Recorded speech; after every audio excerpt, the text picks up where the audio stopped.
Ah man, all these strings. Oh yeah, I know, that last one, that's a high. Yeah, I can duck it. Okay, here it comes, duck. I'm getting so pissed of all these strings. Well, I think it's time for a DIPPS analysis. Fight.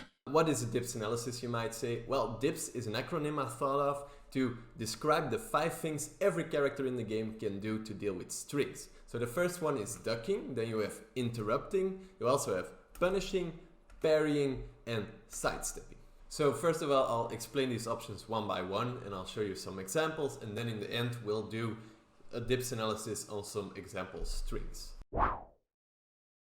The first thing you do is check whether there are duckable moves in the string. Well, in Tekken you don't just randomly duck because you will eat mids, and mids are really dangerous, so you don't normally, if they do strings, just duck. You always duck with purpose. Which moves in strings you want to duck? There are highs and lows. So Dragunov has a string back for 2.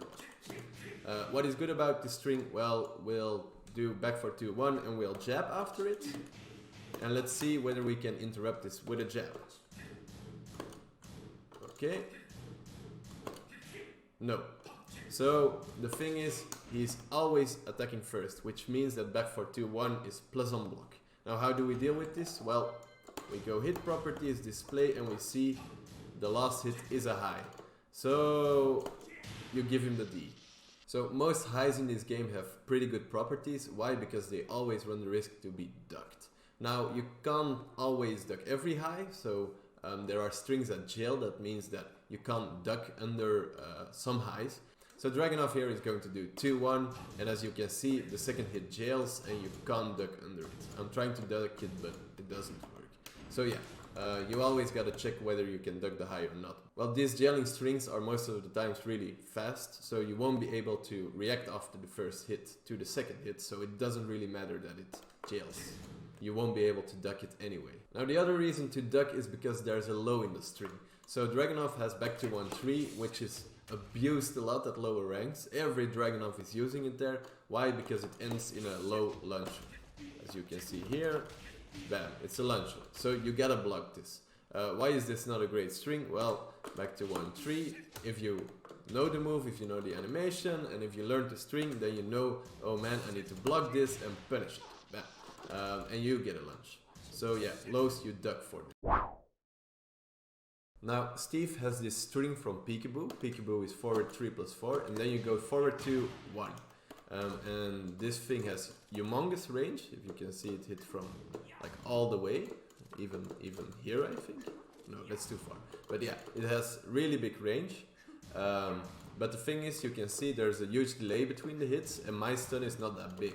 So if I notice this, then I counter it in between and I get it.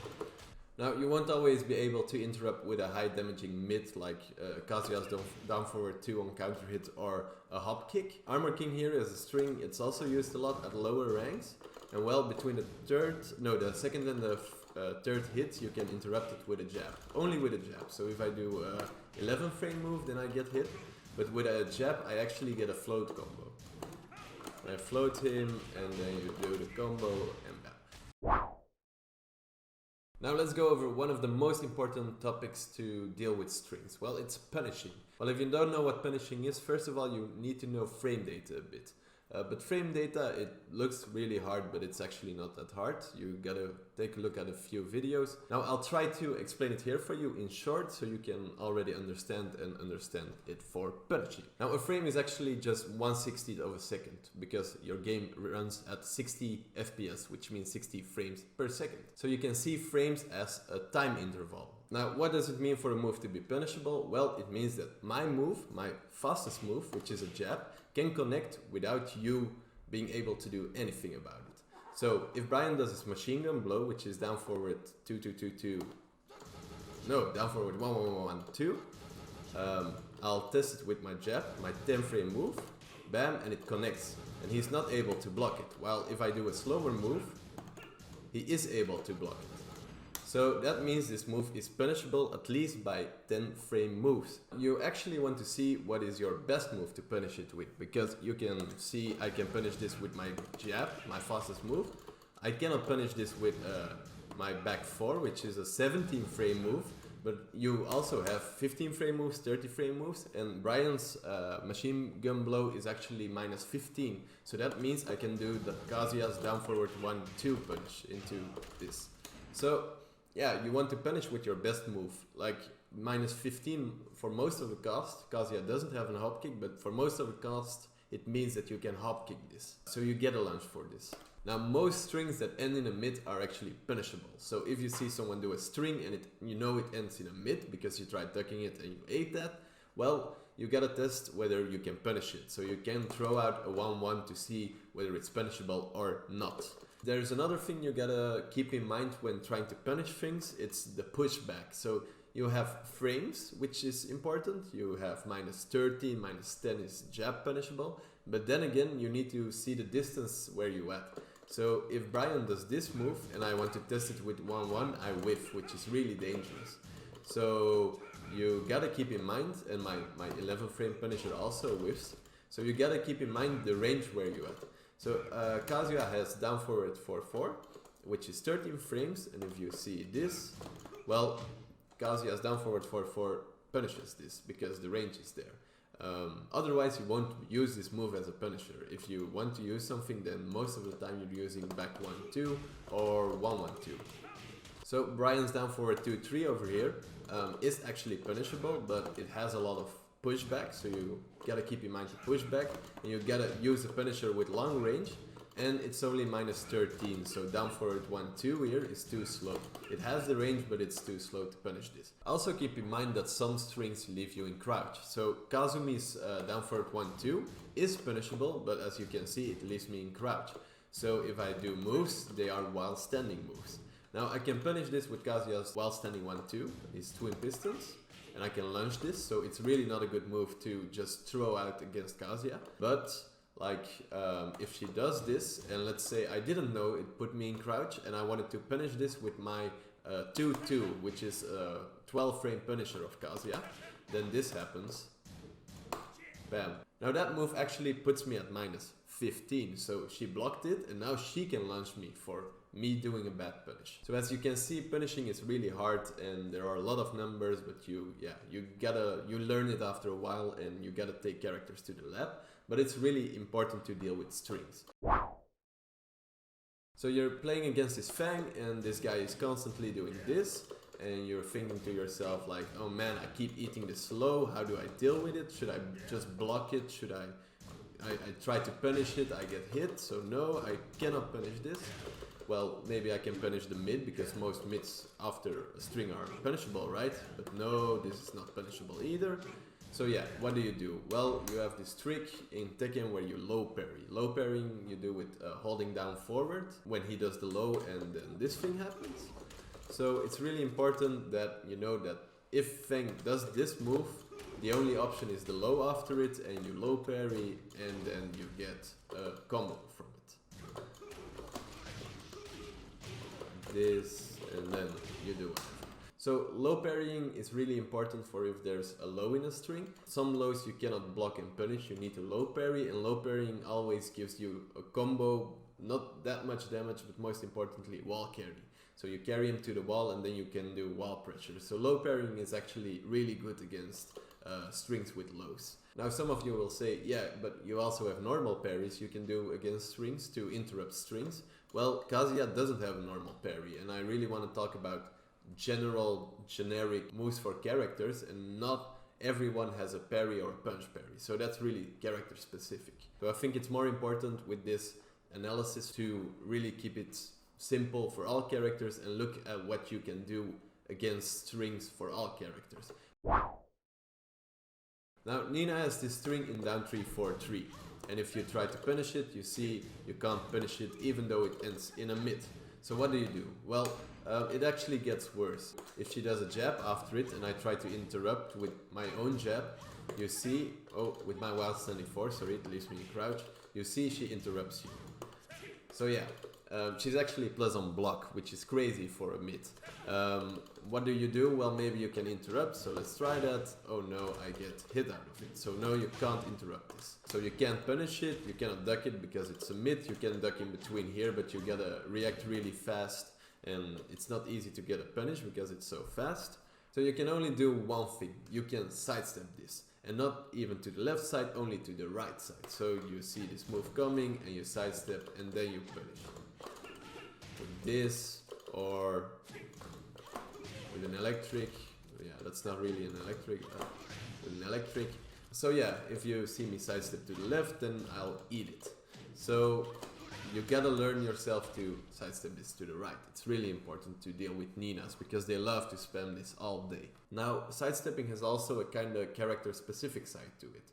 You have characters with a bigger hurt box, you have characters with a smaller hurt box, so it kind of depends on your character and how great their sidestep or sidewalk is. Akuma over here, if he tries to sidestep Nina's down 3 for 3, then you get this and you get hit. So you cannot sidestep it with Akuma. You gotta try Gigas, you gotta try Kuma, they all have big hitboxes, so it might be harder to sidestep. Now, what you can do with Akuma is sidewalk. And then you can sidewalk and punish. Now, let's go to the fun part and we'll analyze a few strings together. First of all, Kazuya has 1, 2, 4, 3, which is this string. And that low is really annoying and the mid is also pretty good. So you don't want to eat this low, so you won't have to deal with the mid. Now, what can we do? Let's start with ducking. We can block this, which is great. But can we also interrupt between the third and the fourth hit? Well, we'll see. Yes, with the 11 frame while standing move, it's possible. With while standing 2, it's not possible, but it's possible with twin pistons, so we can interrupt it with 13 frame moves. Now that's great, but what if the guy decides to, let's say, not finish the string, so only do 1, 2, 3, no, 1, 2, 4, sorry. Okay, let's see, while standing 4 hits, it's a punish, while standing 2 whiffs, but twin pistons also hits. So what did we learn? We learned that even if he doesn't finish the move, he still gets punished by a while standing 1, 2, by a 13 frame move. So this punishes it, and if he finishes the string, it also gets punished, if he wants to finish the string, which, yeah. Another possibility is to low parry this. So we can low parry this and get a nice combo here. What is the danger of this? Well, if he does this on hit, we can't actually low parry this. And what we can do on hit is we can actually block this and punish it. So there is actually no reason for a Kazuya player, because he gets a lunge from while standing 13 moves, to punish this with a low parry. If your while standing 13 frame punisher is not that good, then it might be better for you to try to low parry this. But then the danger is, of course, that if the 1, 2 hits you, that you get hit by the low, but it doesn't do that much damage. So yeah, it's kind of a trade-off you have to make. But if your 13 frame punisher is really bad and you really want to get big damage on this, well, you can actually block it and sidestep it. So the last thing, sidestepping, is also a possibility. And if this happens, you can actually just lunge him for the punish. Now the danger of this is actually that you're playing on the wrong side. So if you're on the right side and the Kazuya player does this and you try to sidestep it, you will actually get clipped. So you'll get clipped by the mid. The other problem is that if he doesn't finish the move and you sidestep, you don't get a punish, while you actually blocked it, so you could have gotten while standing 1, 2. So what I suggest here is actually doing a while standing 13 frame punisher. Now let's have a look again at Steve's peekaboo forward 1, 2 and do the 2, 1, sorry, and do the full analysis on this. Well, we established that it's a mid, so we can't duck it, we can't duck both of the hits, we can't duck the second hit. Well, further we established that this thing is interruptible, so we can punish it. We try to punish the second hit, and nothing happens, and the range is too far for the other things to hit, so no, we cannot punish this, this move is safe. Then we can try to sidestep it, but it clips us, so that doesn't work too. And parrying, you might, yeah, you are able to punish parry this, but you're not able to low parry this because it's not a low. So interrupting is great, but let's say he blocks. So let's say he does the first hit of the string and then he blocks, and we do our down forward 2. Well, it's actually not a punish. So that means that I'm now minus 12 frames, so he can punish me for doing a down forward 2, because a down forward 2 is not safe. So we kind of don't want that. We don't think that's optimal, because he now has a mind game where he can finish the string or he can stop the string. Well, do we have an option select, which means can we in a way beat both moves? Well, if it only does the first hit, this thing is actually punishable. It's 13 frame punishable, so we can do down forward 4 to punish this. Also, the second hit is interruptible by 13 frame strings, so this. So that means we actually have an option select where we can punish both things with one move. What is the best option of the two? Well, it depends on the other player. If you see him finishing this string constantly, then you can go for a down forward 2 in between, because you know he's going to do the second hit. Now, once he ate the down forward 2, he will mix you up and he will go for the other one. He will not do anything, and then you can start doing down forward 4-4. Now, let's look at one of Bryan's strings that gets spammed a lot at lower ranks. It's 3-3-2. It's this move. It ends in this jet upper, and if you get hit by this, you get lunged, so you don't want that. Well, if we turn on the hit property display, we can see this is a high, so you know you can duck the high and punish it. So if you see him do this, bam, you punish this. But once the Bryan player knows you can punish it, he actually will go into this, and if I duck, I eat a mid, which is 3-3-4. Now, he's going to do 3-3-4, and once you block it, you're going to try to punish it, but you see there is a lot of pushback, and he might like whiff punish you because you missed the move.